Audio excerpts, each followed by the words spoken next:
नमस्कार. निधी नियम 2022 हे 19 एप्रिल 2022ला आपल्याला मिळालेत. या संदर्भात मला पहिलं वाक्य असं म्हणायचं आहे की बऱ्याच लोकांमध्ये संभ्रम आहे की हे लागू कधीपासून होणार आहेत. तर कुठलंही नोटिफिकेशन जेव्हा येतं तेव्हा ते जेव्हा गॅझेट होतं त्या तारखेपासनं ते नोटिफिकेशन हे इफेक्टिव्ह होतं, म्हणजे लागू होतं. तर 19 एप्रिलला ज्या दिवशी हे नोटिफिकेशन आलं त्याच दिवशी ते गॅझेट पण झालेलं आहे. त्यामुळे 19 एप्रिल 2022 पासून त्याची अंमलबजावणी चालू झालेली आहे. सो त्यामुळे हा संभ्रम जो आहे की ते अजून लागू होणार आहे, फक्त आता नोटिफिकेशन आलंय असंतला काही भाग नाही आहे. ते गॅझेट झालेलं आहे, त्यामुळे ते लागू झालेलं आहे. आता ह्याच्यातल्या मुद्द्यांबद्दल आपण बोलू. आपण बऱ्याच जणांनी काही ठिकाणी हे ऐकलं असेल, वाचलं असेल, नोटिफिकेशन बघितलं असेल, त्यातून आपल्याला काही गोष्टी समोर आल्या असतील. मात्र दोन गोष्टी या प्रामुख्याने मला आज सांगायच्यात. पहिली गोष्ट म्हणजे एक्झिस्टिंग निधी कंपनीसाठी, म्हणजे ज्या निधी कंपनी आत्ता निधी कंपनी म्हणून अस्तित्वात आहेत त्यांच्यावरती या नोटिफिकेशनचा इम्पॅक्ट काय आहे. तर एका सोप्या शब्दात, एका वाक्यात हा इम्पॅक्ट आहे. तो म्हणजे तुम्हाला 18 महिन्यापर्यंत तुमचं पेडअप कॅपिटल हे 20 लाख रुपये करायचं आहे. आता हीच गोष्ट वेगवेगळ्या लीगल लँग्वेजमध्ये या नोटिफिकेशनमध्ये सांगितली आहे. या नोटिफिकेशनमध्ये काही ठिकाण म्हणजे पेडअप कॅपिटल 10 लाख करायचं आहे 18 महिन्यांमध्ये असं उल्लेख आहे. मी टेक्निकॅलिटीजमध्ये, रूल्समध्ये वगैरे जात नाही आहे, कारण की आपण सोप्या भाषेत आपल्याला हा विषय मांडायचा आहे. काही ठिकाणी नोटिफिकेशनमध्ये असं आहे की 18 महिन्यांमध्ये नेट ओन्ड फंड 20 लाख व्हायला पाहिजे. आता नेट ओन्ड फंड म्हणजे काय? नेट ओन्ड फंडची निधी रूल्समध्ये दिलेली व्याख्या काय आहे? तर ती paid up capital plus reserve minus accumulated losses, आणि म्हणजे बाकी पुढचा पोर्शन हा मायनस आहे. अधिक कशाने होतं? Paid up capital plus reserve. पहिल्या 1.5 वर्षामध्ये असे कुठलेही रिझर्व्ह असतात, म्हणजे थोडक्यात it's a paid up capital. So paid up capital हे तुम्हाला 18 महिन्यांमध्ये, आता हे 18 महिने हा विषय कुठून आला? तर ती एक अवधी दिलाय एक्झिस्टिंग निधी कंपनीसाठी की त्यांनी या रूलशी अलाइन होण्यासाठी 18 महिन्यांच्या आत आपलं पेडअप कॅपिटल हे 20 लाख करायचं आहे.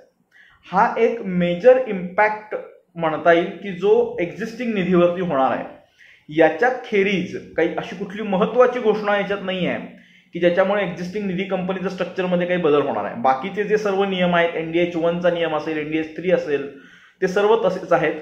NDH 4 बद्दल हा एक्झिस्टिंग निधीसाठी यातलं काही लागू होणार नाही आहे. जे आत्ता पोझिशन आहे ते सरकार ज्या पद्धतीने हाताळणार आहे ते तसंच चालू राहील. सो त्यामुळं ज्यांच्या आत्ता निधी आहेत त्यांच्यासाठी ही एकच गोष्ट आहे. त्यात महत्वाचा मुद्दा येतो कुठं? ज्या निधी कंपनींचे नवीन नोंदणी होणार आहे त्यांच्यासाठी मला असं वाटतंय की हे नियम हे वरदान आहेत. काही जणांना वाटेल की असं कसं काय, लिमिट तरी वाढवलंय. मी तुम्हाला एक्सप्लेन करतो की असं का. आता याच्यामध्ये काय सांगितलंय, जेव्हा आता नवीन निधीची नोंदणी करायची आहे तेव्हा मिनिमम कॅपिटल रिक्वायरमेंट ही 10 लाख असणार आहे.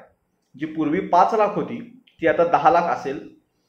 आणि पूर्वी एका वर्षामध्ये 5 लाखाचं कॅपिटल 10 लाखापर्यंत वाढवावं लागत होतं. मात्र आता 120 दिवसापर्यंत, यातला पर्यंत हा शब्द फार महत्वाचा आहे, 120 दिवसापर्यंत तुम्हाला तुमचं पेडअप कॅपिटल हे 20 लाख करायचं आहे. आणि मेंबर्स हे 200 झाले पाहिजेत, म्हणजे 200 पेक्षा जास्त झाले पाहिजेत. हे जर झालं तरच तुम्ही NDH 4 फॉर्म भरू शकता आणि फॉर्म 20A भरू शकता. म्हणजे 20A फॉर्म तुम्हाला माहिती आहे, म्हणजे एक आत्ताच्या पोझिशननुसार कमेन्समेंट ऑफ बिझनेसचा फॉर्म आहे.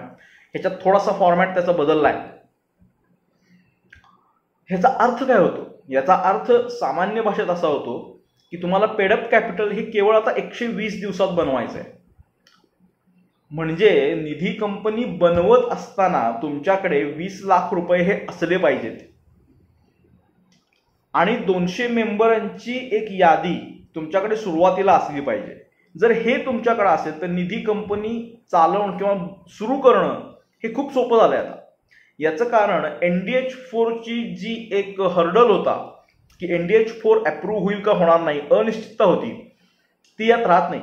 कारण की यांनी NDH4 चा सगळा निकष हे 20 लाख रुपये कॅपिटल आणि 200 मेंबर याच्याशी जोडलेला आहे. म्हणजे समजा मला निधी कंपनी करायची आहे तर मी या परिस्थितीत काय करीन, मी हे बघीन की माझ्याकडे 20 लाख रुपये आहेत का, पहिला निकष मला जमतोय. दुसरं 200 मेंबर माझ्याकडे होत आहेत का, दुसरा निकष झाला. मी निधी कंपनी बनवीन, बनवायला 1 महिना लागला, ठीक आहे. तिथून पुढे लगेच आठवड्याभरात अकाउंट ओपन केलं, 20 लाख रुपये भरले आणि 200 मेंबर केले. 120 दिवसांची वाट पण बघितली नाही. हे सगळं 2 महिन्यांमध्ये केलं आणि NDH4 ला अप्लाय केला. आता याच्यामध्ये असं आहे, NDH4 ला अप्लाय केल्यापासून 45 डेजमध्ये गव्हर्नमेंटला ते अप्रूव्ह करणं किंवा रिजेक्ट करणं गरजेचं आहे. अप्रूव्ह करण्याचे निकष 3च आहेत. 20 लाख रुपये पेडअप कॅपिटल, 200 मेंबर्स आणि एक त्यांनी लेटर काढलंय की ज्याच्यामध्ये डिरेक्टरच्या फिटनेस म्हणजे फिजिकल फिटनेस नाही, त्याचा कॅरेक्टर फिटनेस बद्दल आपल्याला एक डिक्लेरेशन द्यायचं आहे. तो काही फार मोठा भाग नाही आहे. सो या 3 निकष पूर्ण झाले, माझा NDH4 अप्रूव्ह होणार आहे. जसा माझा NDH4 अप्रूव्ह होतोय, मी 20A फाईल करणार, संपलं. त्यानंतर कुठलं गव्हर्नमेंट अप्रुव्हल लागतच नाही. NDH3 हा जो फॉर्म आहे तो STP मोड आहे, म्हणजे स्ट्रेट थ्रू प्रोसेस. तुम्ही भरला की तो अप्रूव्ह होतो. NDH1 साधारण तसाच आहे. थोडक्यात काय, NDH1 मध्ये काही असा फार कॉम्प्लिकेटेड डाटा नाही आहे. जी सगळी अडचणी होत्या त्या होत्या NDH4 मुळे. सो मला आता माहिती आहे माझ्याकडे 20 लाख रुपये कॅपिटल आहे, 200 मेंबर्स आहेत आणि ते फिटनेस लेटर मी लावलेलं आहे, तर माझा NDH4 अप्रूव्ह होणारच आहे. त्यामुळे निधी स्टेबिलिटी संदर्भातली जी अनिश्चितता होती ही पूर्ण निघून गेली आहे. आता हे करण्यामागं गव्हर्नमेंटचं थोडंसं मला विवेकबुद्धी थोडीशी वेगळी वाटते. म्हणजे कारण की इथं कुठेही डिपॉझिटचं काही तपासलं जात नाही, अनसिक्युअर्ड लोनचं काही तपासलं जात नाही, लोनच्या संदर्भातलं काही तपासलं जात नाही. सिबिल म्हणजे जे NDH4च्या महाराष्ट्रात फार आल्या नाहीत, पण महाराष्ट्राच्या बाहेर ज्या NDH4 रिलेटेड नोटिसेस निघाल्या होत्या त्याच्यामध्ये कॅपिटल हा मोठा विषय नव्हता. बाकीच्या गोष्टी होत्या ज्या अटॅचमेंट्स लावलेल्या, पॅन लावायचं होतं, एकच पॅन नंबर 200 जणांना लावला होता, अशा गोष्टी कुठं ट्रॅक होत नाहीत. त्यामुळे हा कंप्लायन्स अवघड नाही झालेला, सोपा झालाय. फक्त स्वतःचं कॅपिटल ज्या ग्रुपकडे आहे, ज्या व्यक्तीकडे आहे, त्यांनी या फायनान्स बिझनेसमध्ये यावं अशी गव्हर्नमेंटची एक इच्छा यातून समोर येते. आणि NDH4 ची अनिश्चितता होती, त्याचा उतारा त्यांनी 20 लाख कॅपिटल आणि 200 मेंबर लगेच द्या तुम्हाला अप्रुव्हल देतो या आशयाचं हे नोटिफिकेशन आहे. त्यामुळे इथून पुढे ज्या निधी कंपनी येणार आहेत त्यांना फक्त कॅपिटलवरती, म्हणजे पहिल्या 120 दिवसच काम म्हणजे थोडंसं आहे की बाबा आपला अप्रुव्हल कधी येतंय. त्यापुढे एक तर ते येणार आहे किंवा येणार नाही आहे. न येण्याची शक्यता फार राहणार नाही, कारण की निकष 3च आहेत. ते निकष पूर्ण करणं म्हणजे त्यात काही इंटरप्रिटेशनचा भाग नाही आहे, पूर्ण आकडे दिसणार आहेत, त्याच्यावरती ते अप्रुव्हल येणार आहे. त्यामुळं विश्वासाचं वातावरण निधीचं क्रिएट करणं. आणि यात अजून एक महत्वाची आणि चांगली गोष्ट आहे की ज्या निधींना अप्रुव्हल गव्हर्नमेंटकडून मिळतंय, NDH4 अप्रूव्ह होतोय, त्यांचं नाव गव्हर्नमेंट गॅझेटमध्ये देणार आहे. त्यामुळे ज्या कुठल्या व्यक्तीला ठेवीदाराला ठेवी ठेवायच्या, लोन हवाय, तो नाव तिकडे बघू शकतो. किंवा निधी कंपनी सुद्धा हा विषय मार्केटिंग म्हणून वापरू शकतात की गव्हर्नमेंटकडनं आमचं नाव गॅझेटमध्ये आहे, हे तुम्ही पहा, त्यामुळे आम्ही सर्व निकष पूर्ण केलेले आहेत, ठेवी ठेवा. त्यामुळं निधी कंपनी इथून पुढे उघडण्यासाठी 20 लाख रुपये कॅपिटल तुमच्याकडे जर असेल तर अतिशय सोपा मार्ग निधी कंपनीचा झालेला आहे. आता एक्झिस्टिंग निधी कंपनीसाठी तुम्ही बघाल, एक आपण लॉजिक लावू शकतो. म्हणजे आता NDH4 एक्झिस्टिंगसाठी काही त्याच्यात स्पष्ट उल्लेख नाही आहे, पण जर नवीन निधी कंपनीचा NDH4 केवळ कॅपिटलवरती आणि मेंबर्सच्या संख्येवरती अप्रूव्ह होणार असेल, तर जे आत्ता ज्या लोकांनी NDH4 भरले त्याच्यामध्ये तो कंप्लाय जर होत असेल आणि ऍडिशनल नॉर्म्स, तर देण्यासाठी काही अडचण नाही आहे. सो NDH4 अप्रुव्हलच्या दृष्टीने एक सकारात्मक पाऊल म्हणून मी या रूल्सकडे बघतोय. काही रूल्सच्या ड्राफ्टिंगमध्ये अँबिग्युटीज आहेत. म्हणजे असं नाही की रूल पूर्ण एरर फ्री रूल ड्राफ्टिंग आहे, असं नाही आहे. अँबिग्युटीज किंवा त्या टाळता आल्या असत्या किंवा अजून काही गोष्टी आत्ताच इंट्रोड्यूस करता आल्या असत्या, पण त्या केल्या नाही आहेत. 2 गोष्टी चांगल्या केल्यात. एक म्हणजे आता इथून पुढे कुठल्याही व्यक्तीला 3 पेक्षा जास्त निधी कंपनीमध्ये मेंबर होता येणार नाही आणि 5 पेक्षा जास्त निधी कंपनीमध्ये डिरेक्टर होता येणार नाही. त्यामुळे भारंभार निधी कंपनी काढायच्या हे आता चालणार नाही. एक प्रॉपर सेटअप घेऊन निधीकडे जावं लागेल. सुरुवातीला कॅपिटल आपण एक ठेवलंय, त्याचं प्रमाणे सेटअप लावलाय. एक सिस्टमॅटिक पद्धतीने कॅपिटल जास्त असल्यामुळे काम करणं हे प्रत्येक निधीला शक्य होईल. आणि सुरुवातच 10 लाखांनी करायची असल्यामुळे 5 लाखावरती कोणीही जे निधींची संख्या खूप वाढली गेल्या 1-2 वर्षांमध्ये ती कमी होईल. क्वालिटीकडे जास्त लक्ष दिलं जाईल आणि हे एकंदरीत निधीचं जे एन्व्हायरमेंट आहे त्याच्यासाठी खूप चांगला विषय हा आहे.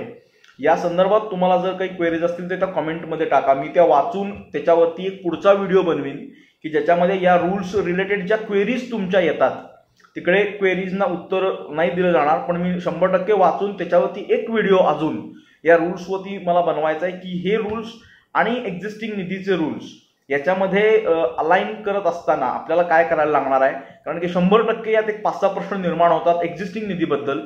नवीन निधीबद्दल क्लॅरिटी आहे त्याच्यामध्ये, त्याचं आपण उत्तर त्या पुढच्या व्हिडिओमध्ये बघू. त्यामुळे तुमच्या मनात काय शंका आहेत त्या ठिकाणी लिहा, आपण त्याच्यावरती बोलू. धन्यवाद.